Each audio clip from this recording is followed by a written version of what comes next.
What's up, guys? Weather Expert here, bringing you guys another awesome video on a weather update. A little bit more of a long range update, what I expect for the upcoming winter. I've been saying this for a long time and I've not changed it. Mid January is the time where it starts to change dramatically.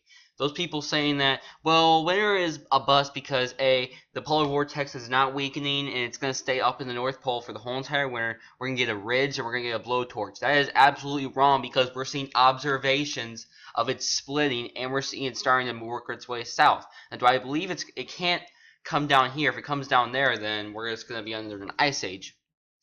But what I want to tell you guys is something that will probably change your mind right now. Alright, so here is our 10 HPA. This is at the top layer of the stratosphere. This is where the polar vortex is located. The green little circle is where the polar vortex, the center of it, is right now. You can see that it is 78.3 degrees negative. That's pretty darn cold. Now you might think that up in the atmosphere it's even colder because as air rises, it cools. Not exactly the case in this instance.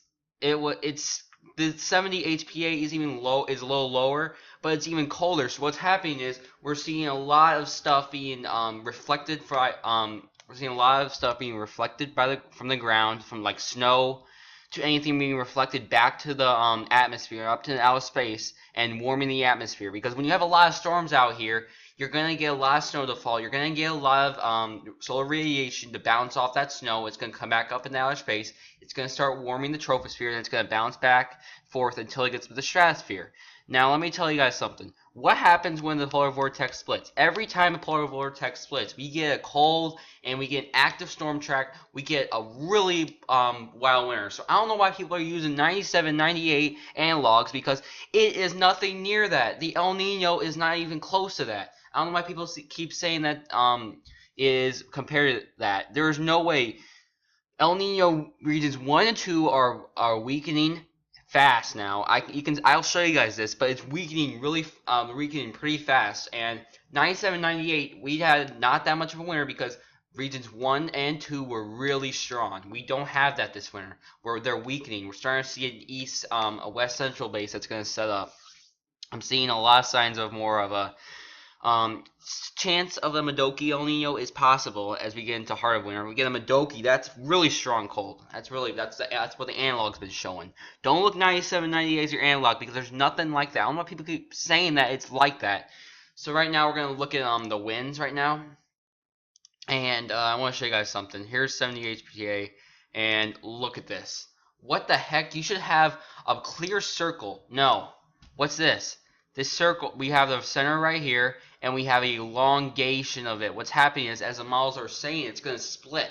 And when they split, we're going to start seeing one center go over here. We're going to see one center over here. It's going to produce really cold conditions, and we're going to have an active storm track, which I'm going to show you guys soon. But before I get to that, we're going to show you guys something. We're going to show you guys some Meteorology 101.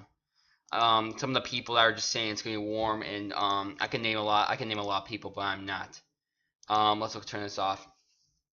Alright, I don't know why people keep saying this, but look at how horrible the El Nino looks right now. Look at this. 1, 2, they should be all lit up with max colored yellow. We have a lot of that over here. But you can see some red spots starting to develop. It's starting to cool. We're starting to see some upwelling. The Peruvian current, which is what we have been saying for a long time, especially Northeast Weather Authority. He's been saying this for a long time, that it is starting to kill it. It is starting to kill. I'll show you guys that by the real-time sea surface temperatures. That is just destroying this El Nino. Look at this. We're starting to see a lot of upwelling occurring, but sea surface temperature anomalies are pretty evident right now. That you can see that there's cooling going on. Even on the models that are saying it's cooling, it is cooling. It's going to start to collapse. We're going to see a La Nina likely. Let's go to the storm track now. Where is the storms going to go now? Since we're going to be starting to get some stratospheric warming, we're going to start seeing a negative AO developing. AO. Negative AO is where heights start to increase, involving stratospheric warming, and has to do with storms. If you have a barrage of storms, you're going to get a big break sooner or later. That's what's happened, really. We're seeing a lot of, I'm trying to give it to you guys understanding. If you guys are new to meteorology, then this is pretty, let's go to 120 hours. You can see that not really favorable. I really just think that it's going to be cold. I mean, near normal temperatures really right now. Not really any storm, but I'm seeing the storm track. They're starting to shift south. You want that. If you don't want to come to the northwest and then go up into Canada. You want them to come down, come up here, and in the northeast, or even in the Ohio Valley, which is where I am. So really, I'm just watching this very closely. Where the storm is going to track, where the cold air is, because you can get one thing of a southern storm track, don't get a polar jet, and you get a big rainstorm. That's what's happening. I'm seeing a storm around the 10th that is really getting my attention, but at the same time, I'm really watching the polar vortex. Not the polar vortex, the polar jet. We get through 7 days out. We see a lot of heights start. You see heights starting to develop. We see high pressure systems, upper level high pressure systems starting to develop, and we see a negative an NAO, a negative NAO start to develop. We're starting to see a negative EPO too. We're seeing heights starting to not really negative EPO, really just a negative and a lot of heights are just rising here. This is what you want. You want Alaska, you want Western Canada to develop, because you're going to see you're going to see your storm track starting to develop south. You're going to see cold air start to migrate south, and you're going to get a storm. So yeah, we're going to use one more thing. Let's go to 10 days out.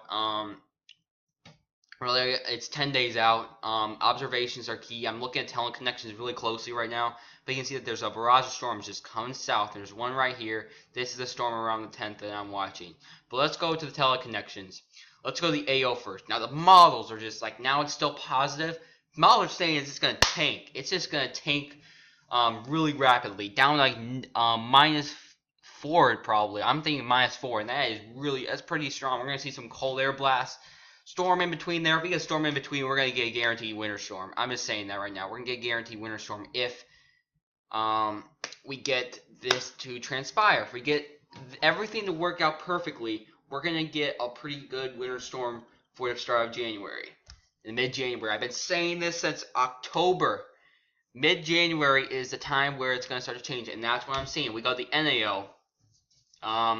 It's going to be a steady it's gonna be steady. It's gonna go near neutral or negative, which is what you want. We're gonna get some cold air. We're gonna get cold air from the negative AO and NAO, because it's gonna cause a downstream effect from the heights in the negative and the positive PNA.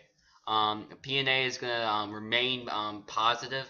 It's gonna kind of go a little bit more of a tank, but it's still gonna remain positive, which is why I'm watching for some cold air. So everything's possible for not an Arctic freaking like negative 20 degrees. I'm not looking at that. I'm looking at some 30s, some 20s, teens as lows. Nothing really bad. But yeah, guys, that's what I'm gonna wrap up. Hope you guys enjoyed this video. Just wait till mid-January. That's where I really think that stuff's gonna start to pop, and we're gonna start seeing some pretty active storms.